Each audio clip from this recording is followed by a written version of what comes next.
History makes no sense without prehistory, and prehistory makes no sense without biology. Edward O. Wilson, The Social Conquest of Earth. Humans are an exquisitely intelligent and capable species of ape. Not only are our complex brains a wonder of evolution, but our bodies are engineering marvels. Our physiology has been fine-tuned for efficient long-distance running. Our hands are elegantly dextrous for manipulating and making, and our throats and mouths give us astonishing control over the sounds we make. We are virtuoso communicators, with myriad forms of language, able to convey everything from physical instructions to abstract concepts, and to coordinate ourselves in teams and communities. We learn from each other, from our parents and peers, so new generations don't have to start from scratch. Our culture is cumulative. We have amassed our capabilities over time. We have progressed from master crafters of stone tools to wielders of technologies such as supercomputers and spacecraft. But we're also deeply flawed, both physically and mentally. In many ways, humans just don't work particularly well. What do US Presidents George W. Bush and Ronald Reagan have in common with actors Elizabeth Taylor and Halle Berry? They all almost choked to death on their food, a pretzel, peanut, chicken bone and fig, respectively. In fact, choking is the third leading cause of death at home today. Compared to any other animal, we seem breathtakingly inept, literally, at the key survival skill of eating without accidentally killing ourselves. The reason for this relates to the changes to our throat that enabled us to form the complex sounds of speech and so become such expressive vocal communicators.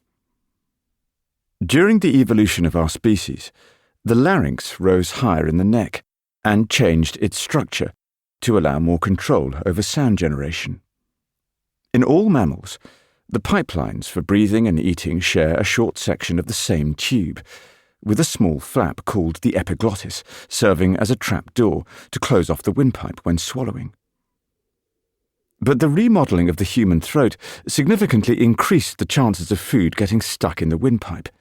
As Darwin noted, every particle of food and drink which we swallow has to pass over the orifice of the trachea, with some risk of falling into the lungs. This is only one of a number of basic design flaws in the architecture of the human body. We evolved to walk upright, but the posture puts huge strain on our knees, and back pain strikes most of us in our lifetimes. The wrist and ankle joints contain pointless vestigial bones that restrict movement and render us susceptible to twists and sprains. We have a number of nerves that take ludicrously long and indirect routes through the body, as well as muscles that no longer serve any purpose, such as those used by other animals to twist their ears. The light-sensitive layer at the back of our eye, the retina, faces back to front, leaving us with blind spots in our vision. We're also riddled with defects in our biochemistry and DNA, data-corrupted genes that no longer work, which means, for instance, that we must eat a diet more varied than almost any other animal to obtain the nutrients we need to survive. And our brains, far from being perfectly rational thinking machines, are full of cognitive glitches and bugs.